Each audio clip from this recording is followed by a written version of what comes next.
Excellencies, ladies and gentlemen, and friends joining us from around the world. The headlines are dominated by a world in trouble, by conflict and climate chaos, by rising human suffering, by growing geopolitical divides. But amidst the turmoil, another story is being written, and its implications will be profound. Throughout history, energy has shaped the destiny of humankind, from mastering fire to harnessing steam to splitting the atom. Now we are on the cusp of a new era. Fossil fuels are running out of road, and the sun is rising on a clean energy age. Just follow the money. $2 trillion went into clean energy last year. That's 800 billion more than fossil fuels and up almost 70% in 10 years. A new data released today from the International Renewable Energy Agency shows that solar, not so long ago 4 times the cost of fossil fuels, is now 41% cheaper. Offshore wind, 53%. And over 90% of new renewables worldwide produced electricity for less than the cheapest new fossil fuel alternative. This is not just a shift in power. This is a shift in possibility. Yes, in repairing our relations with the climate. Already, the carbon emissions saved by solar and wind globally are almost equivalent to what the whole European Union produces in a year. But this transformation is fundamentally about energy security and people security, and it's about smart economics. Decent jobs, public health, advancing the Sustainable Development Goals, and delivering clean and affordable energy to everyone, everywhere.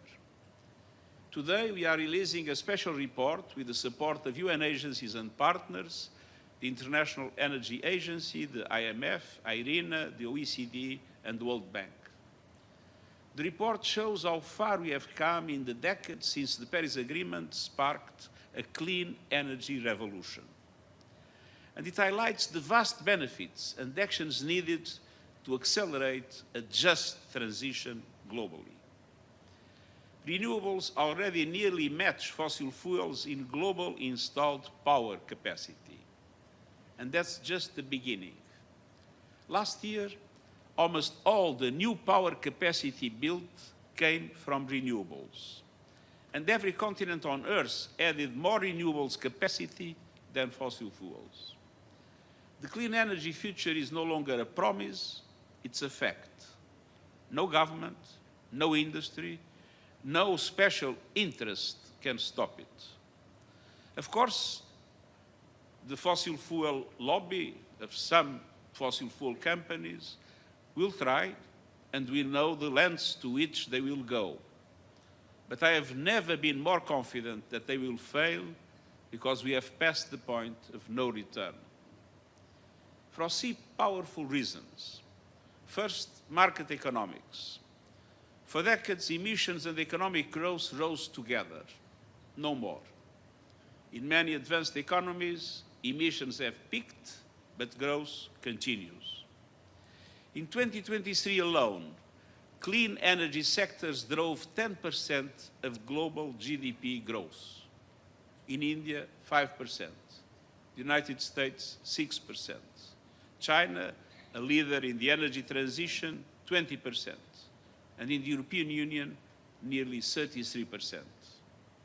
And clean energy sector jobs now outnumber fossil fuel jobs, employing almost 35 million people worldwide. Even Texas, the heart of the American fossil fuel industry, now leads the US in renewables. Why? Because it makes economic sense. And yet, fossil fuels still enjoy a 9-to-1 advantage in consumption subsidies globally, a clear market distortion. And to that, the unaccounted costs of climate damages on people and planet, and the distortion is even greater. Countries that cling to fossil fuels are not protecting their economies, they are sabotaging them, driving up costs, undermining competitiveness, locking in stranded assets, and missing the greatest economic opportunity of the 21st century. Excellencies, dear friends. Second, renewables are here to stay because they are the foundation of energy security and sovereignty. Let's be clear, the greatest threat to energy security today is in fossil fuels. They leave economies and people at the mercy of price shocks, supply disruptions, and geopolitical turmoil. Just look at Russia's invasion of Ukraine. A war in Europe led to a global energy crisis. Oil and gas prices soared, electricity and food bills followed. In 2022, every household around the world saw energy costs jump 20%. Modern and competitive economies need stable, affordable energy, and renewables offer both.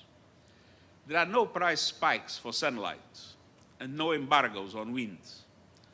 Renewables can put power, literally and figuratively, in the hands of people and governments. And almost every nation has enough sun, wind, or water to become energy self-sufficient. Renewables mean real energy security, real energy sovereignty, and real freedom from fossil fuel volatility. Dear friends, the third and final reason why there is no going back on renewables is the excess.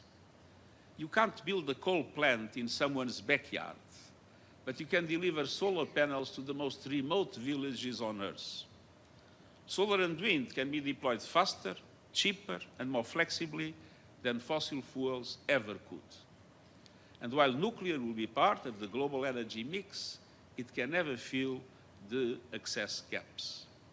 All of this is a game changer for the hundreds of millions of people still living without electricity, most of them in Africa, a continent bursting with renewable potential. By 2040, Africa could generate 10 times more electricity than it needs entirely from renewables. And we are already seeing small-scale and off-grid renewable technologies lighting homes and powering schools and businesses in remote areas.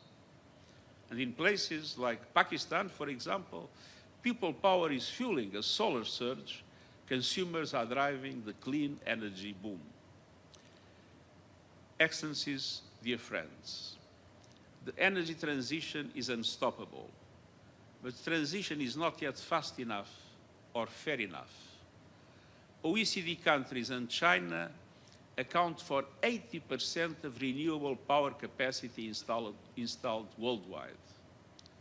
Brazil and India make up nearly 10%, Africa just 1.5%. Meanwhile, the climate crisis is laying waste to lives and livelihoods. Climate disasters in small island states have wiped out over 100% of GDP. In the United States, they are pushing insurance premiums through the roof. And 1.5-degree limit is in unprecedented peril.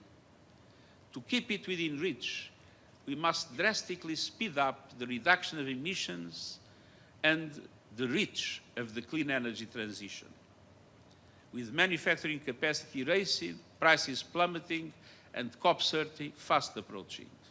This is our moment of opportunity, and we must seize it. We can do so by taking action in 6 opportunity areas. First, by using new national climate plans to go all out on the energy transition. Too often, governments send mixed messages. Bold renewable targets on one day, new fossil fuel subsidies and expansions the next. The next national climate plans, or NDCs, are due in a matter of months. They must bring clarity and certainty. The G20 countries must lead. They produce 80% of global emissions.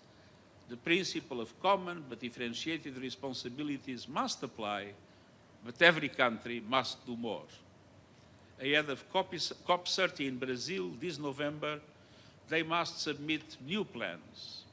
And I invite leaders to present their new NDCs at an event we will host in September during General Assembly High-Level Week. These must cover all emissions across the entire economy, align with 1.5-degree limit, integrate energy, climate, and sustainable development priorities into one coherent vision, and deliver on global promises to double energy efficiency and triple renewables capacity by 2030, and to accelerate the transition away from fossil fuels. These plans must be backed by long-term roadmaps for a just transition to net zero energy systems in line with global net zero by 2050. And they must be underpinned by policies that show that the clean energy future is not just inevitable, but investable. Policies that create clear regulations and a pipeline of projects, that enhance public-private partnerships, unlocking capital and innovation, that put a meaningful price on carbon, and that end subsidies and international public finance for fossil fuels as promised. Second, it is our moment of opportunity to build the energy systems of the 21st century. The technology is moving ahead. In just 15 years, the cost of battery storage systems for electricity grids has dropped over 90%. But here is the problem. Investments in the right infrastructure are not keeping up. For every dollar invested in renewable power, just 60 cents go to grids and storage, and the ratio should be 1-to-1. We are building renewable power, but not connecting it fast enough. There's 3 times more renewable energy waiting to be plugged into grids than was added last year. And fossil fuels still dominate the global total energy mix. We must act now and invest in the backbone of a clean energy future, in modern, flexible, and digital grids, including regional integration, in a massive scale-up of energy storage, and in charging networks to power the electric vehicle revolution. On the other hand, we need energy efficiency, but also electrification across buildings, transport, and industry. That is how you unlock the full promise of renewables and build energy systems that are clean, secure, and fit for the future. Third, this is our moment of opportunity to meet the world's surging energy demand sustainably. More people are plugging in. More cities are eating up with soaring demand for cooling. And more technologies, from AI to digital finance, are devouring electricity. Governments must aim to meet all new electricity demand with renewables. AI can boost efficiency, innovation, and resilience in energy systems, and we must take profit of it. But it is also energy hungry. A typical artificial intelligence data center eats up as much electricity as 100,000 homes, and the largest ones will soon use 20 times that. By 2030, data centers could consume as much electricity as all of Japan does today. This is not sustainable unless we make it so. And the technology sector must be out front. Today, I call on every major tech firm to power all data centers with 100% renewables by 2030.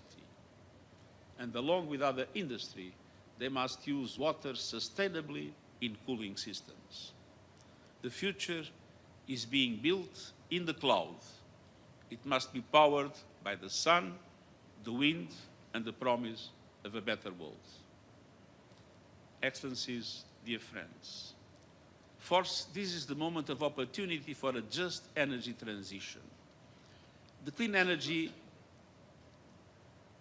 that we must deliver must also deliver equity, dignity, and opportunity for all. That means governments leading a just transition with support, education, and training for fossil fuel workers, young people, women, indigenous peoples and others, so that they can thrive in the new energy economy. With stronger social protection, so no one is left behind. And with international cooperation to help low-income countries that are highly dependent on fossil fuels and struggling to make the shift. But justice doesn't stop here. The critical minerals that power the clean energy revolution are often found in countries that have long been exploited. And today we see history repeating. Communities mistreated, rights trampled, environments trashed. Nations stuck at the bottom of value chains while others reap rewards. And the extractive models digging deeper holes of inequality and harm. This must end. Developing countries can play a major role in diversifying sources of supply. The UN panel on critical energy transition minerals has shown the way forward, with a path grounded in human rights, justice, and equity. Today I call on governments, businesses, and civil society to work with us to deliver its recommendations. Let's build a future that it is not only green, but just, not only fast, but fair, not only transformative, but inclusive. Fifth, we have a moment of opportunity to use trade and investment to supercharge the energy transition. Clean energy needs more than ambition. It needs access to technologies, materials, and manufacturing.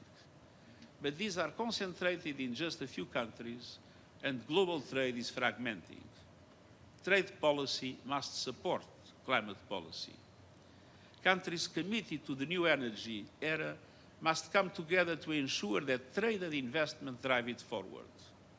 By building diverse, secure, and resilient supply chains, by cutting tariffs on clean energy goods, by unlocking investment and trade, including through South-South cooperation, and by modernizing outdated investment treaties started with investor-state dispute settlement provisions. Today, fossil fuel interests are weaponizing these provisions to delay the transition, particularly in several developing countries. Reform is urgent. The race for the new must not be a race for the few. It must be a relay, shared, inclusive, and resilient. Let's make trade a tool for transformation. Sixth and finally, this is our moment of opportunity to unleash the full force of finance, driving investment to markets with massive potential. Despite soaring demand and vast renewables potential, developing countries are being locked out of the energy transition. Africa is home to 60% of the world's best solar resources, but it received just 2% of global clean energy investments last year. Zoom out, and the picture is just as stark. In the last decade, only 1 in every 5 clean energy dollars went to emerging and developing countries outside China. To keep the 1.5-degree limit alive and deliver universal energy access, annual clean energy investment in those countries must rise more than 5-fold by 2030. And that demands bold national policies and concrete international action to reform the global financial architecture, drastically increase the lending capacity of multilateral development banks, making them bigger, bolder, and better able to leverage massive amounts of private finance at reasonable cost, and take effective action on debt relief and scale up proven tools like debt for climate swaps. Today, developing countries pay outlandish sums for both debt and equity financing, in part because of outdated risk models, bias, and broken assumptions that boost the cost of capital. Credit rating agencies and investors must modernize. We need a new approach to risk that reflects the promise of clean energy, the rising cost of climate chaos, and the danger of stranded fossil fuel assets. I urge parties to unite to solve the complex challenges facing some developing countries in the energy transition, such as early retirement of coal plants. Excellencies, dear friends, the fossil fuel age is flailing, and failings. We are in the dawn of a new energy era, an era where cheap, clean, abundant energy powers a world rich in economic opportunity, where nations have the security of energy autonomy and the gift of power is a gift for all. That world is within reach, but it won't happen on its own, not fast enough, not fair enough. It is up to us. We have the tools to power the future for humanity. Let's make the most of them. This is our moment of opportunity, and I thank you.